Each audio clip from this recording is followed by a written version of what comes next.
From homelessness in North Charleston to crime to his new vision for North Charleston, I speak exclusively with mayoral candidate John Singletary for a special edition of Quintin's Close-Ups. And be sure to download the free Quintin's Close-Ups app in your Apple or Google Play stores. And listen to this interview later on the free Quintin's Close-Ups iHeartRadio podcast. John Singletary, it's so good to see you again. Great seeing you as well. Oh, I appreciate this greatly. So, the North Charleston mayoral election campaign is off and running, actually. We're underway. We're not in full swing, but we're underway. When will it be the full swing in your mind? Probably around March. End of March. End of March. I know recently I went back on your Facebook page just last night, and I know that the topic right now on your mind is really about homelessness in North Charleston. And I know that obviously the city of North Charleston's 1995 consolidated plan acts as a blueprint for housing and community development within the city until the year 2000. Absolutely. What does that blueprint look like right now for housing and community development in the city? Actually, the housing and community development portion of North Charleston is void of bringing housing into North Charleston that the citizens can afford. When we take a look at the CDBG funds that come into North Charleston, those funds are actually being given to Metanoia, and Metanoia is using those funds to stockpile houses so that eventually the rate will be increased and they will be run out.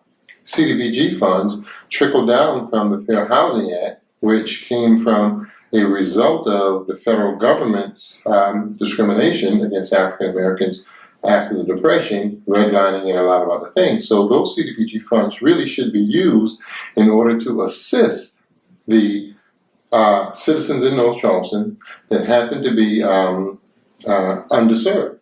And that's not what they're doing with it. When we take a look at the most recent study that was the impediments to fair housing with the county, with the city of Charleston and North Charleston, they say that 30% of the income of the individual is what you're looking at in terms of them spending on housing. And the average African American is making $24,000, then that means that you're around $600 in terms of purchasing a home. The CDBG funds that are coming in, they're not being used for that.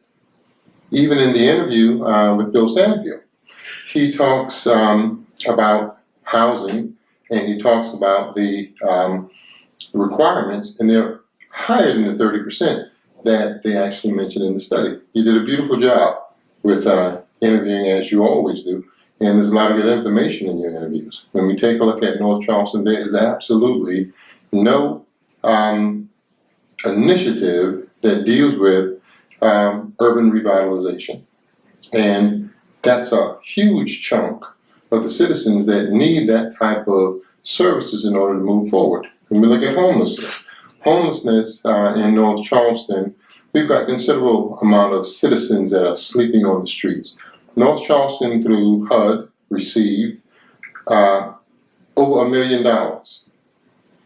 that should have been apportioned to building a homeless shelter that they promised to build, but diverted the funds to other things, and as a result, there is no homeless shelter in North Charleston.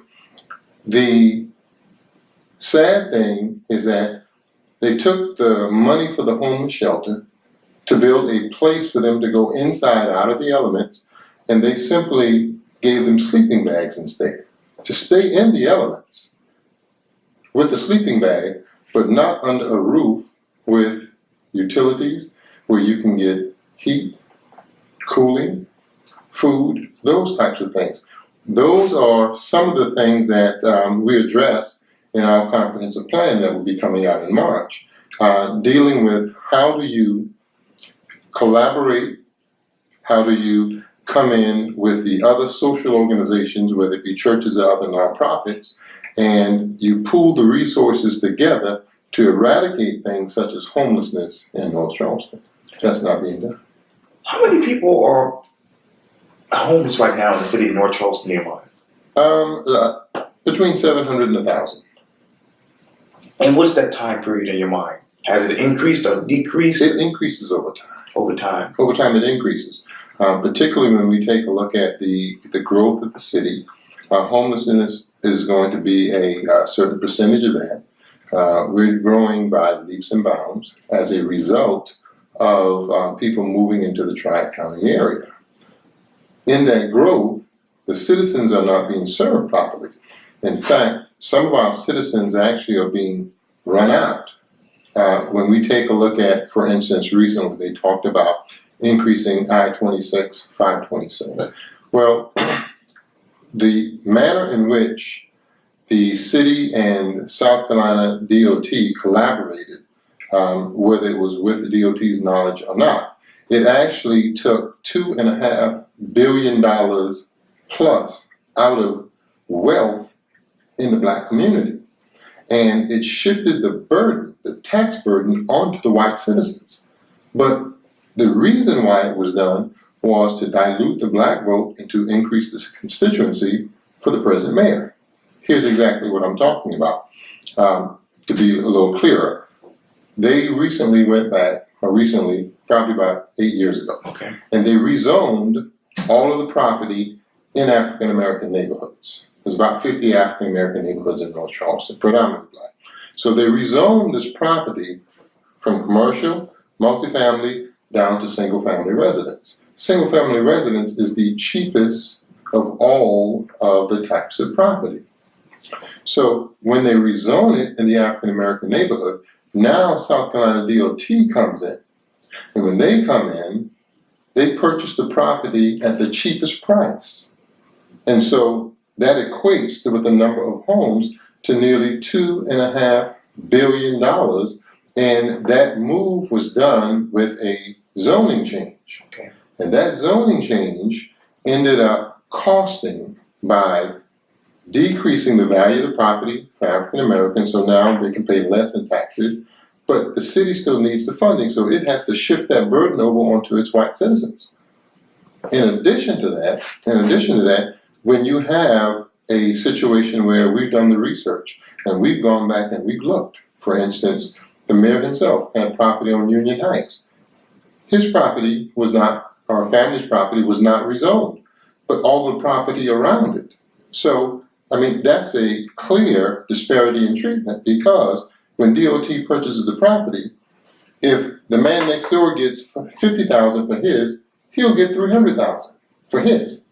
And so that was not the only case where we saw that in a black neighborhood where whites owned property, the property of the whites was not rezoned, but the property of the blacks was. That's a huge disparity in treatment based on race. And it shifts the tax burden over onto our citizens who happen to be white. Let me back up a little bit. How do you define wealth in the black community in North Charleston right now? There's very little wealth in the black community in North Charleston. Now, I'm not talking about salary where you get money every day to pay your bills. I'm talking about accumulated wealth. In the instance of the housing, if the home is paid off, that is wealth, generational wealth that can be passed on down the line that may be used from, in our community, everything from helping to finance education, because you do a home equity loan, to making sure that on the lower end that kids get what's necessary to bridge the gap when it comes to education, because there's such a huge disparity when it comes to education in North Charleston, particularly in the schools that happen to be African American. And unfortunately, what they are doing is, when we get on the list of a failing school, they'll come in like they're doing with Burns, get rid of the school and rename it. So that school does not show up on the list next year because it doesn't exist.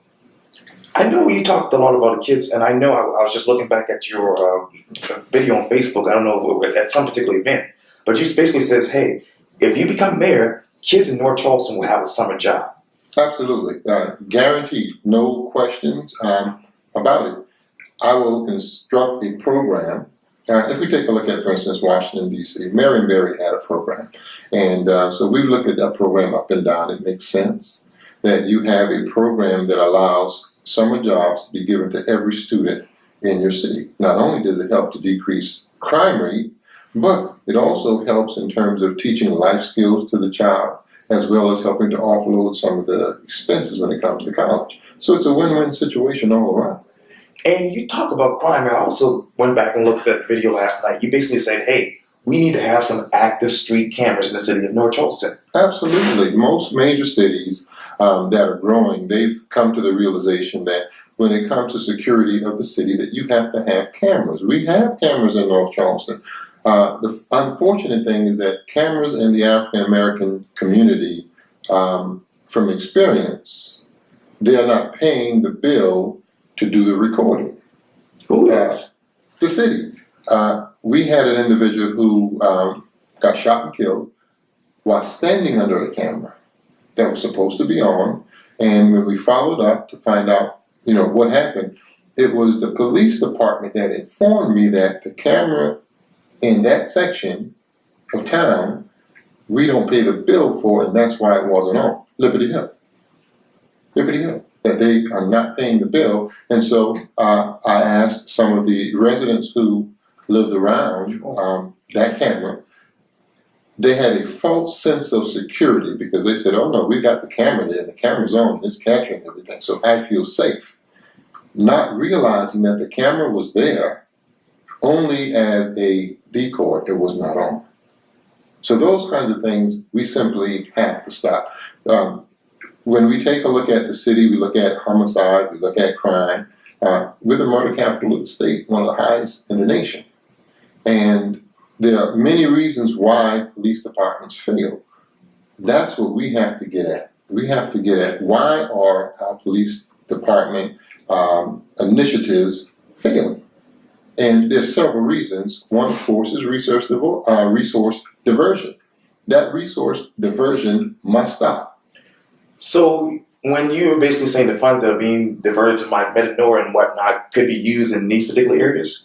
Absolutely. Actually, they are slated, and the only reason why they receive the funds is because of those areas. Let's take, for example, the weed and seed. Right. Echo Avenue was listed as one of the, in terms of 13 most dangerous streets in America. It was listed in that number. So the city went and got weed and seed funds from the Department of Justice. Those funds should have been used in that neighborhood. However, the resources were diverted. They were diverted to Barnes Avenue LLC in foreclosure. Okay. So helps them get out of foreclosure, as well as they then get a contract with the city supposedly to house trash cans.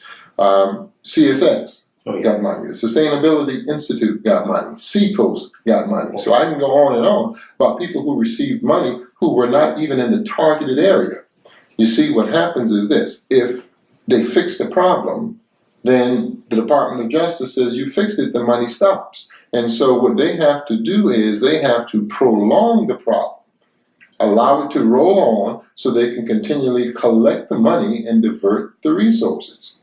It's like if you had an itch and you say, well, I need to go to the doctor, yes, because I have an itch. And so he said, yes, he gives you some salve. Well, you put the salve on the itch and it stops it either temporarily or it helps it where it's bearable for you to live with. And you continually do that over and over and over. Now, the doctor, if it is the case, should say, well, listen, you're drinking pineapple juice, you're allergic to it. Stop drinking the pineapple juice and you'll have to, and you won't have to continually come here, and I won't have to sell you the salve in order to take care of it, because he's attacking the problem and not the symptom of the problem. But now, if the doctor owns a company that produces the salve, he's never going to tell you to stop drinking the pineapple juice because it puts money in his pocket. Long story short, if the city is profiting from the crime in our neighborhoods, why are they going to stop it? When they're getting weed and seed funds, then on top of that, they can get victim advocate funds from the state. The victim advocate funds from the state, of course, we know that the former chief and the present mayor took the funds and ended up purchasing cars. The governor had to come down and make them get rid of the cars to put the victim advocate money back there so that the families of the deceased will be able to use that to help offset some costs. Now, it doesn't stop there, because when the boy who did the shooting goes to jail, he now is the reason why $60,000 a year comes into the state from the federal government to house a prisoner. Someone gets the contract for the food, the clothing, for the phone system, everything that he needs when he's there. In addition, while he's in there, they put him on the work program where $28.50 is given in order for him to work to corporate America. He gets to keep 50 cents while $28 goes to the jail. And that money that goes into his canteen, the 50 cents, he then has to pay in order to get things out of the jail that he needs. It doesn't stop there, because once he's out on probation, he has to pay to be on probation. It's $1 million man when he gets him off the street and puts him in the jail. And so why in the world would the city stop a process, even though it's piling up bodies in our community, it's blood money, that when it's benefiting them? When we look at the police department, we have nearly 400 officers. Less than 90 of them happen to be African American. So these dead bodies that are piling up, and when they continue to get federal funds to hire more policemen, where's the funding going? It is a $35 million budget that is mostly salaries included going into the white community. And so the city is riding on the backs of our families and dead bodies by piling them up, by allowing the environment to be such that high unemployment, low jobs, low contracts is causing the crime rate to go up so that they can benefit. Let me back up. You talked earlier about the federal funds, basically the Weed and Seed, and of course the Victim Advocates Fund. What is the total of all of that? Well, when we take a look at total funds, the Weed and Seed project was supposed to be $3.5 million a year for 10 years. Okay. That's $35 million. When we take a look at CDBG funds, we put a FOIA request asking for the total of these funds, and the city simply refuses to share the information, even though previously came on and said that, hey, listen, what we will do is we will answer any FOIA requests that are sent in. They simply are not. We've even paid to have money, for FOIA requests forms, because they sometimes say, well, you need to pay for the information, and we still have not received the information that we requested. It's a sad situation, just about as sad as in his address, he just recently came in and talked about how he went against the grain to allow African Americans to vote in North Charleston. And there is nothing further from the truth. When we take a look at the Freedom of Information documents that we received from the Department of Justice, it simply clearly points out that this administration was a part of the reason why African Americans in North Charleston could not vote. And one of the things that they were doing is they were denying them the right to even put in fair documentation when it came to requesting annexations. And I say that because the city filled out the annexation documents for every single white neighborhood. The Department of Justice had to come down and say, listen, this is diluting the African American vote and you cannot do it. I'm not going to approve these annexations. And so at that point, the city said to them, we were going to allow them all to vote. And they did not.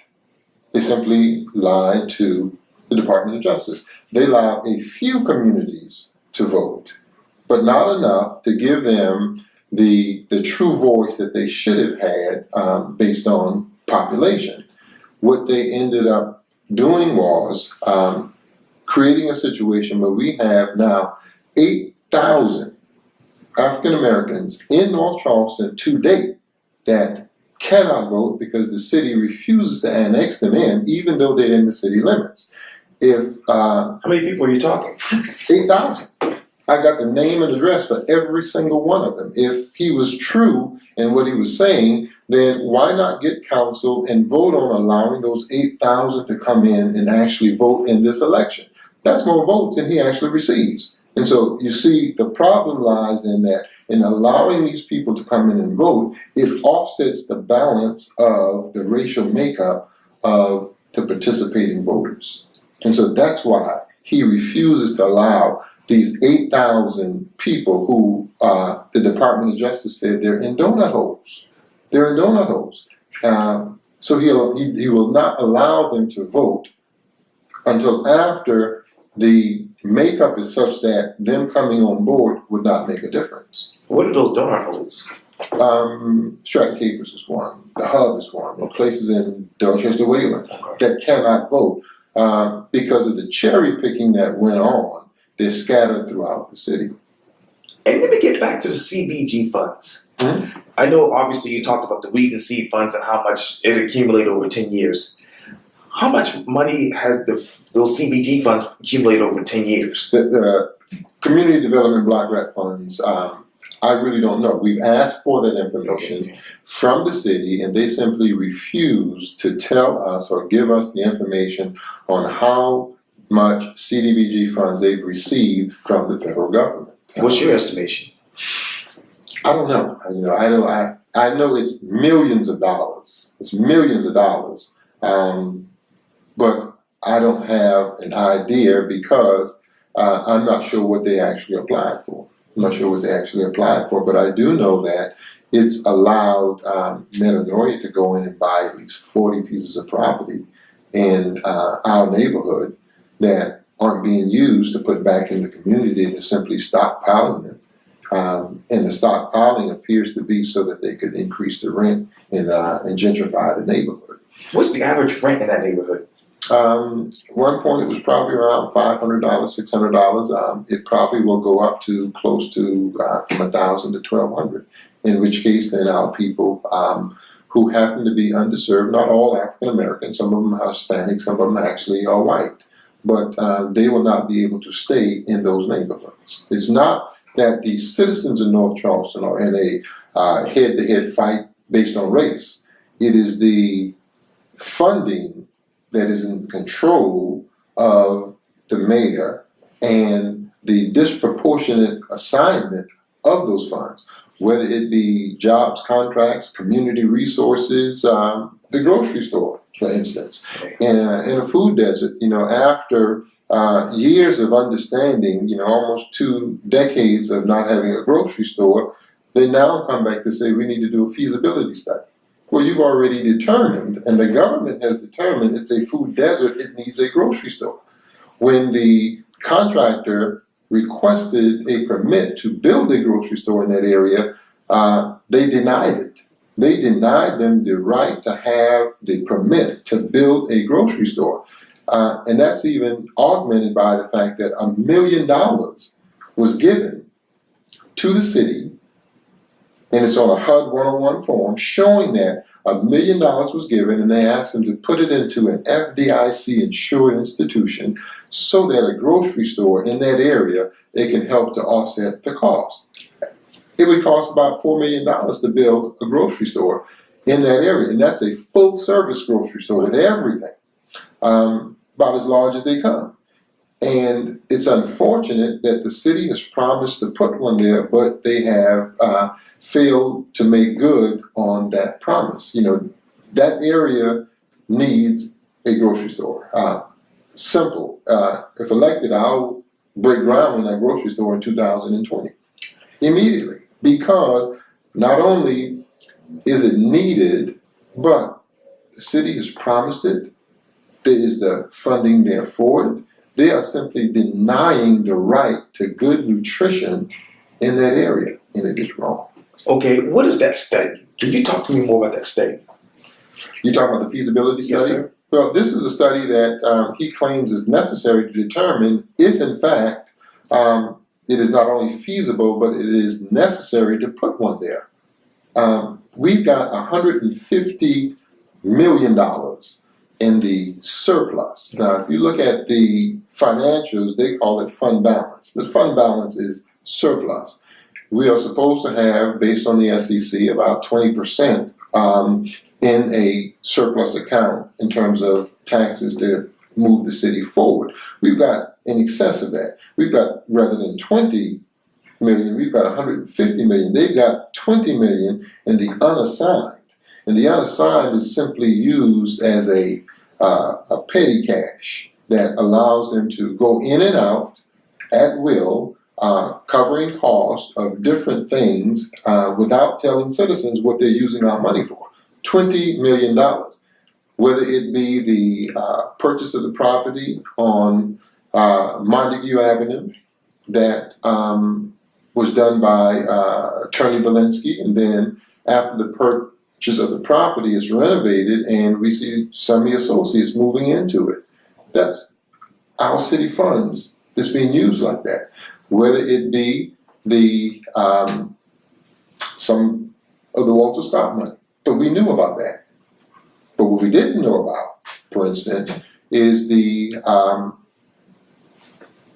sexual harassment case, class action against the mayor, that funds from the city was used, but yet under FOIA they refused to tell how much, where it went, who it went to, how many attorneys were paid, as a result of piggybacking a charge against him onto the city to get the city to pay for it. Where did the funds come from when the issue of the case against William Mills took place, where the judicial system ended up taking a document and a tape, evidence, altering that evidence to spring someone free who they say was guilty by cutting out pieces of the tape, okay? And then presenting that to a judge in order to sway the judge's opinion. That's fraud upon the court. And then from there, the person turns around and sues them, okay? And sues them in federal court. And once they sue them, they squabble a while. And then emails from the prosecutor saying, listen, guys, the process that you're using is illegal. This inverse process you're using for solicitation against these people, I'm not going to prosecute any more of them. I told you I wasn't going to, because it's illegal. We need to make this thing go away quietly. And so they settled that out without tax dollars, but refused to allow us to know who, how much, or any of that. And let me get over to describe to me the following one word: the State of the City address. One word, farce. Reggie Burgess is police chief. Reggie Burgess as police chief. I think that, given everything that has happened, Reggie is energetic. The new aquatic center. Good. The 2019-2020 North Charleston budget. Disproportionate. A new vision for North Charleston under John Singletary. In your words. Of course, yeah. One word would be refreshing. That's really what, in an interview I want to talk about, is I want to talk about the vision that I have for the city. What is it right now? The vision for this city is, first of all, to bring on good government. We need good government in North Charleston. North Charleston, for the last 20 years, has treated its citizens like we're in a third world country. As you see some of the videos that out on Facebook, Elder Johnson put one out recently with a home in North Charleston, and they refer to it as third world accommodations. Well, when we take a look at jobs in North Charleston, we need more jobs, and we need to increase the pay. A lot of people are talking about $15 an hour, and that's fine. $15 an hour still only brings you to about $30,000 a year. The national average is $25 an hour. Why in the world would I want my citizens to be viewed as less than average? No, we're looking at $25 an hour. That is the goal under John Singletary for North Charleston citizens, $25 an hour. When we take a look at contracts, they have to be done fairly. And when we put contracts out, we want businesses to be successful. There's not one business in North Charleston that I would not want the city to sit down with and say, hey, listen, what we're going to do is we're going to do everything we can to make you the most profitable business that you can be in these United States. But now, the trade-off is this, that we have to have a good corporate citizen who does not abuse our local citizens, who will not abuse the resources in our environment, and you will be fair in your assignment of jobs and contracts to the local citizens.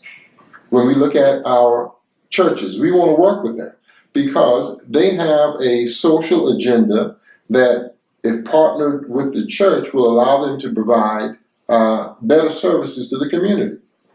Other nonprofits, we want them to be sustainable first, and so that they can continually provide the services that they have in their mission, so we will collaborate with them. The businesses, like I said, we want them to be profitable. The bottom line is, I want their bottom line to increase. But we have to do it in such a way that it's not abusive. When we take a look at the police force, under my administration, my vision is that we will do some things in the city that are innovative, that will allow crime to go down, homicides to go down. You see, crime is not everywhere in North Charleston. It's in a few selected areas. When we try and address crime as a whole, we failed. When we take a look at, for instance, homicides, most bodies on the street will not address the homicide issue. Jobs and contracts address the homicide issue. And dealing with students, giving them a fair shake from the early years on. When we try and reduce property crime, bodies on the street will do that. Why? Because there are more eyes, there's more visibility. And so it will address the property crimes that we have, but not the homicide. So we have to take a look at it from a more critical standpoint in terms of segmentation. When we look at the judicial system under my administration, it has got to change. It will change, no question. Now, I'm not talking about going against the state's constitution, the United States Constitution. What I'm talking about is the policies and procedures that we have that are within our control locally. If you read the latest study that was done by the ACLU and the lawyers, the Criminal Lawyers Association, that study is glaring. When you look at it in North Charleston, where they had a undercover person to come in 30 minutes they did 23. In 30 minutes they did 23 different bond hearings. That's not even enough time to read the charges, let alone the constitutional rights that they jumped over when they were conducting those bond hearings. That has to be addressed because that fundamental fairness and due process should be given to every single citizen. That's what the CDBG funds are for. That's what TIF funding is for. That's why we have to sit down and come up with a plan, which I think my administration has, that will allow, whether you are a small family or a single individual, if you want to own your own home, I will get you in your own home. It's just that simple. We should not have people working every single day and not be able to afford something as basic as a home to live in for their children to grow up in. That's important. And so under my administration, I will make that happen, along with the council and other organizations that are within the city. When we take a look at recreation is huge. We need an AAU multi-sports complex. not the gymnasium that he's building over off of the back end of Remont Road that's outside of the neighborhood and over by the animal shelter.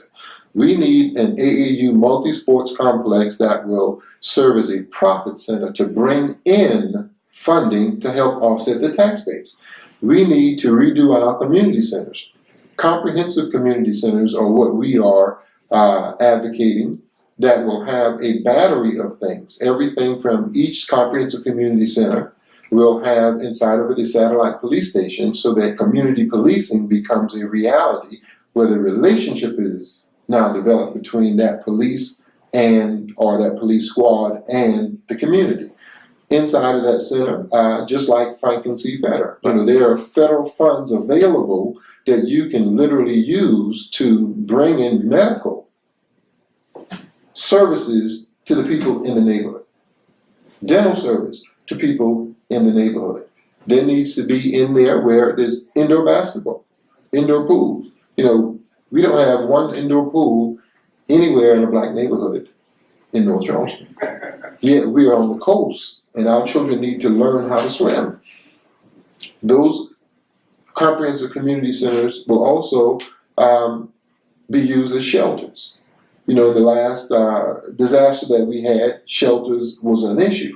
But we've got 16 community centers now. If we take those and add a few additional, and we also make them as shelters that can be used in a natural disaster, then we actually get two bangs for the buck.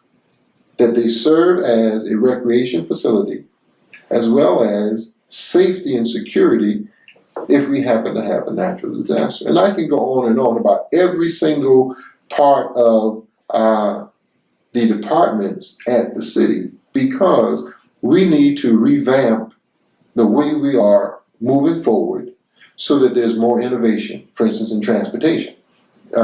We have to have smart transportation. Right now, we've got an antiquated system that is being carried on simply to protect contracts for people. We need to be able to have smart transportation where we can move people on public transportation, and then if you choose to use the roads, where the roads are sufficient that they're not creating frustration because you're sitting in traffic. It's not necessary to do that. When the economic impact fee, for instance, we want Boeing to be the most profitable in the business, but the economic impact fee that they were supposed to pay coming in, they should have paid that. That should not have been foregone. Why? Because, cities have grown all over the country. And when it comes to widening roads or making sure the infrastructure is in properly, it's nothing new. We need to learn from best practices and take those best practices and bring them to this city so that we can alleviate some of the issues that are surrounding transportation and traffic. The solutions are there. It is our reluctancy to use them that is causing the bottlenecks, that's causing the frustration when it comes to getting on our roads and being able to safely move from one destination to another. John Singletary, thank you so much for your time. I really, really appreciate this. And I'm going to divide this all up in parts 1, 2, and 3. No problem. We can go on and on. I see that. But because there's a whole lot, and we just touched the tip of the iceberg. Yeah. But we've got a brochure that's going to be coming out. Okay. That brochure is going to be coming out mid to the end of March, and it's going to give a more comprehensive vision of what we see for the city of North Charleston. Looking forward to it.